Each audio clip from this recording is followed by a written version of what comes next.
Hey, everybody. Welcome back to the YouTube channel. My name is Mark. And I'm Susan. Hello. Hello.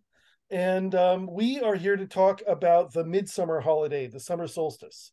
So, we're going to talk about what it means to us and what kinds of celebrations we do, um, as we have for each of the holidays going back since we started revitalizing the YouTube channel. So, that's the agenda for today. Let me see. Susan, what does midsummer mean to you? Um, well, for me, it's kind of chaos now. In mid-motherhood, we've just had school come out, just started summer camps. Ah, There's, a mixture of just lots of asks on my time is really what this season is because everybody's doing social stuff. Everybody wants to go somewhere or get together or have us come to them. So it's kind of like that high energy time. The days are longer, you're awake more, you're just everything about it is about the peak growth for me in that metaphorical way. It really kind of fits dovetails nicely into that in a metaphorical and actual real literal way for us. It's very high energy. uh-huh. Outside, we do a lot of gardening, and so it's not so much planting at this point, but ripping things out. Lots of weed control for us, but Uh-huh. as far as the garden goes. But for us, what we usually do is have a big cookout, or at least we did up until the pandemic. And that kind of fell by the wayside. And we Mhm. actually restarted it this year. Had a bunch of old friends that we haven't seen since before the pandemic and got to Yay. see them, and some new friends, a couple of which I actually met at the web weaving conference for the first time, and they came and Yay. met them from person, and everybody hit it off, and it was great. So that was really exciting. We did this past weekend, just because obviously it's easier to get people together on the Yeah, weekends than of course. Yeah. middle. Yeah, I'm pretty loose about the Sabbath seasons. I tend to think of them as about a week long, and so, you schedule your rituals on the closest weekend, and that's close enough. Um, Mm-hmm. I mean, we're recording this on the 19th, which is still 2 days before the summer solstice. So it goes. Um, yeah, I have a really similar association with this time. It is very high energy, and because of the long evenings, everybody seems to think that it's the time to do something social. And what that means is that there's not enough time for everything. Mm-hmm. Um, but I associate this time of year with leisure. Um, in the agricultural cycle, this is the time when everything's been planted and is growing, but nothing can be harvested yet. So it's just time to lie around in a hammock with a beer. That's kind of my idea of a midsummer ritual. Part of that is because I'm in California and it's very dry, and so we can't have bonfires. Mm. But otherwise, I would have a bonfire because that would be really fun. Yeah, we did have a small one at I wouldn't call it a bonfire. We had a backyard fire, but there was fire involved. So Fire what is a we good would not thing. have Yeah. had, we'd actually had a dry spell of about 3 weeks, which is very rare for where I live, Mm-hmm. in Northeast Ohio. And fortunately, it rained, got a real good rain before the party. So we were still comfortable having that. But That's great. I Great. feel like the fact that there's just the two of us here is also indicative of the summertime because everybody is off doing things. Right. They're Yeah. all, Our usual crowd is all busy. but I also associate this time of year with kind of the peak of adulthood. I I I have this thought about the wheel of the year that it sort of maps onto the course of a human life, starting at birth at the winter solstice and ending at death at Hallows. And so right here would be kind of the height of people's powers, just like it's the height of the sun. You're no longer a kid, you're in your 30s, maybe early 40s, really at the height of your vigor, and physical things haven't started going wrong yet, all that kind of stuff. So to me, this is kind of the time to celebrate those members of the community, people that are in that age bracket as well. Yeah, it's I feel that too. It's kind of going back to your association with the spring and young kids. I think it's something I've been thinking more and more about. And it does kind of feel that way for me because I'm in that bracket and I am, bringing together other people in that age bracket for our summer cookout. Obviously, we're going to still keep doing it even after I'm not in that age bracket anymore. But yeah, we're reaching that point in our lives where we're the adults and our kids are the ones running around doing all the yard games and Right, the hose and right. stuff. Yeah, it's the time when, if you've been wondering whether you're an adult yet or not, well, now you're an adult. And they trust us with these children. It's funny. Yeah, if I knew who they were, I would really be asking them questions, but I don't know, it just seems to happen. Yeah, it creeps up on you just like the seasons creep up on you. Yeah. But Yeah, this year's been flying by. I can't believe it's half over. Um, so I'm do you, excited because I'm starting a new job tomorrow, yay. which is just fantastic. I'm going to be working on climate issues and land conservation and biodiversity issues, and I just couldn't be happier about it. So that's really cool. That's kind of a fun connection there starting right before the solstice too. Right. Just getting out and getting going. Yeah. And it's also the solstice is also my anniversary. Oh, So congratulations. so this is going to be really kind of a special time going forward all the way around. Yeah. So do you have any plans for the solstice itself? I Anything? don't yet, but I will. I'm supposed to go with friends to a hot springs place, a clothing optional hot spring called Harbin Hot Springs, which is near here. And I think we're going to do that and stay overnight. But I have to be available by phone for my job. This Mhm. was all arranged before I got the job. So I'm kind of, doing it on the fly for this first week of my job, and then I can really hunker down and do all the hours at home. It's a fully remote job, so I'll be doing it at home. Um, yeah, so I think it'll be something like that, which will be an opportunity not to get sunburned. Lots of sunblock and hats.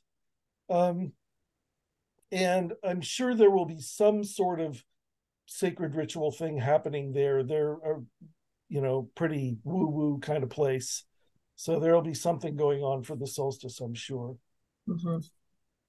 I think for me, I'm going to be in my office and it's at what, just before 11 o'clock my time in the morning. So I'll probably maybe just step away from my cubicle for a little while and maybe just kind of think my thoughts since I'm going to be around a bunch of people. I Mhm. will probably also usually try make an effort to get up for the sunrise on the solstice every year. Nice. Don't always succeed, Nice. but an ambition I have.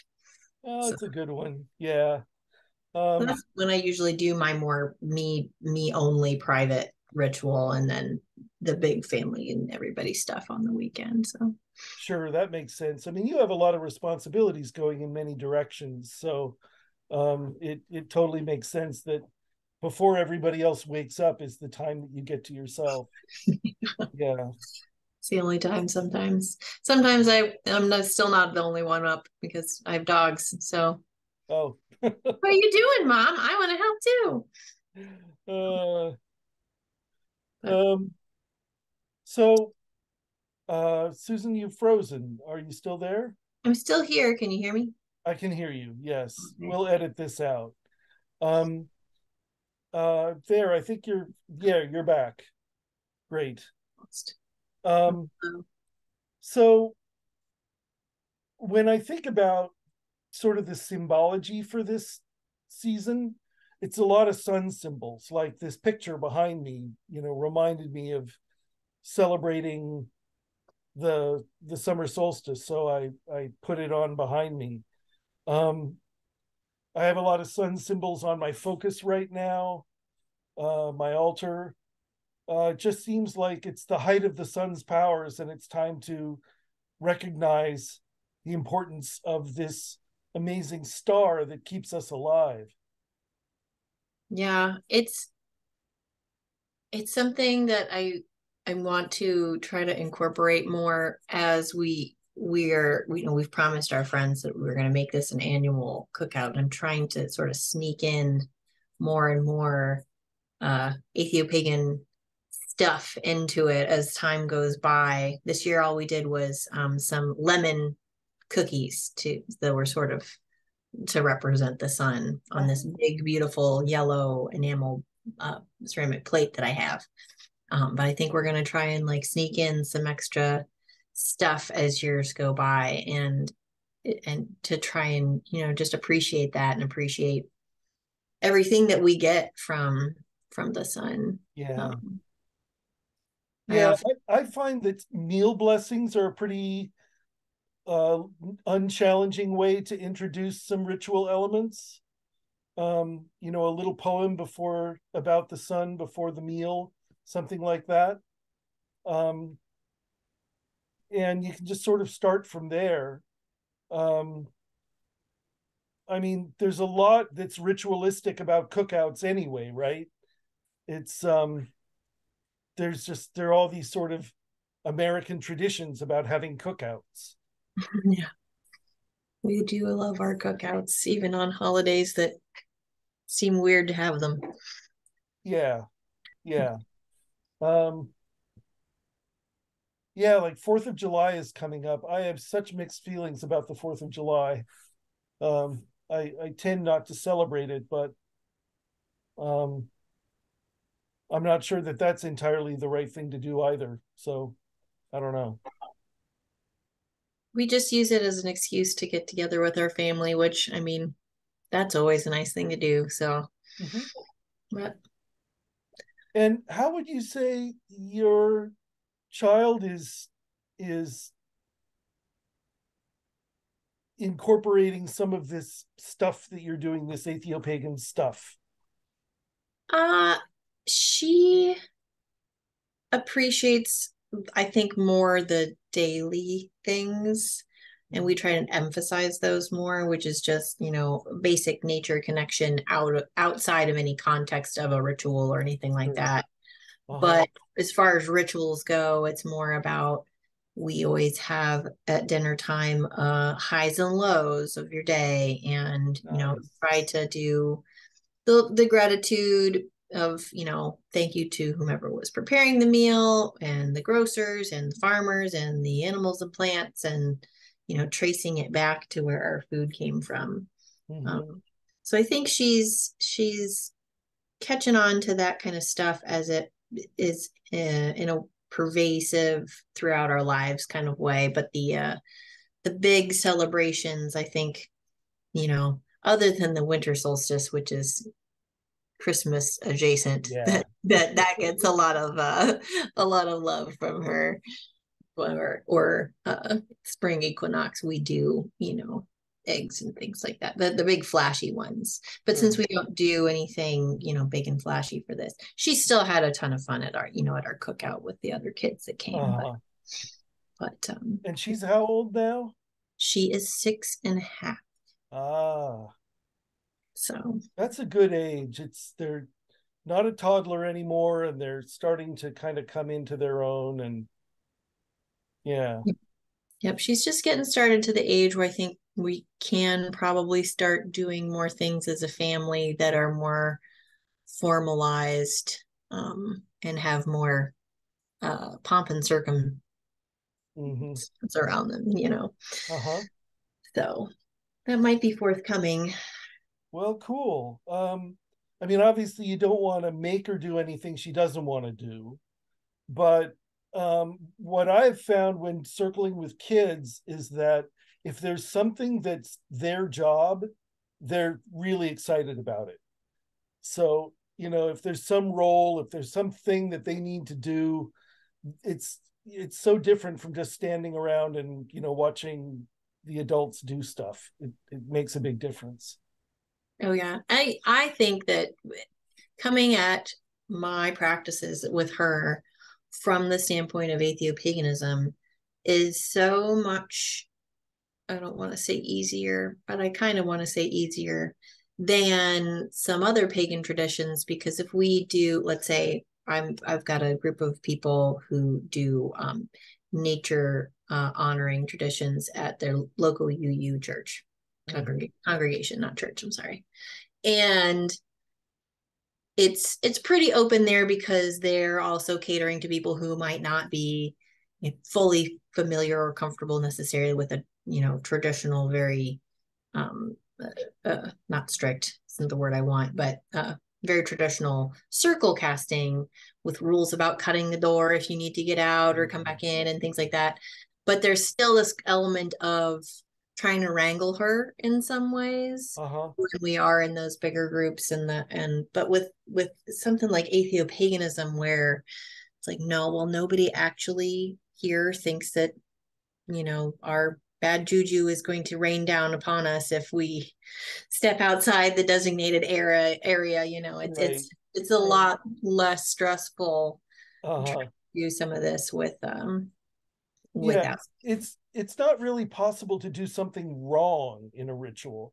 There are things that are more effective and things that are less effective, but there's nothing bad to do in Atheopagan practice. So I can see how that would be a lot easier to work with kids, because my value around children in circle is, until they're at a point where they're ready to stand in the circle and hold hands and be participants, just let them run around. That's what they want to do. So let them run around and understand that they're children and that's what they're supposed to do. Yep. Like, as long as you're practicing basic fire safety, you do what you got to do. Yeah, exactly. Sharp objects and fire are the things to be aware of. Yeah. Well, Susan, go ahead. Oh, I was just gonna say she's getting to that spot, I think, where we're gonna start trying to do some more official, in scare quotes, official things. So that may be a thing to discuss in some future videos. Yeah, it would be really great to get you and Arwen and maybe John Cleland, host, who also has kids, just to do a conversation about, raising kids in pagan, in naturalistic pagan traditions. I don't have kids. I'm the oldest of 7, so I sort of have parenting experience, but it's not the same.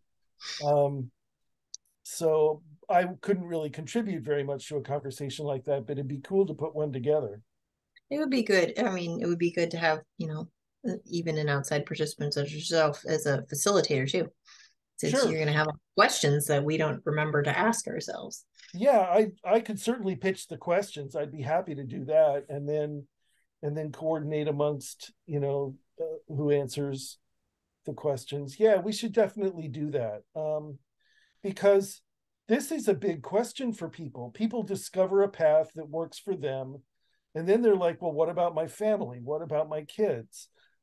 How do I integrate this in a way that respects their own autonomy in choosing their own path, but also shows them cool stuff that I'm doing in case they're interested in it? And how does that work with my partner or spouse or other parent who may or may not have either supportive views or unsupportive views? Right. How does that get navigated? But yeah, so that's grist for the mill for another time. But I think we've kind of exhausted the Midsummer opportunities here. All that I can do is just say I really wish everyone a wonderful summer solstice, midsummer. If you're in the southern hemisphere, then I wish you a wonderful winter solstice and the returning of the light. And we'll see you again here on the YouTube channel in a week. Yes, thank you, everybody. Thanks so much, Susan. Thanks very much, Mark.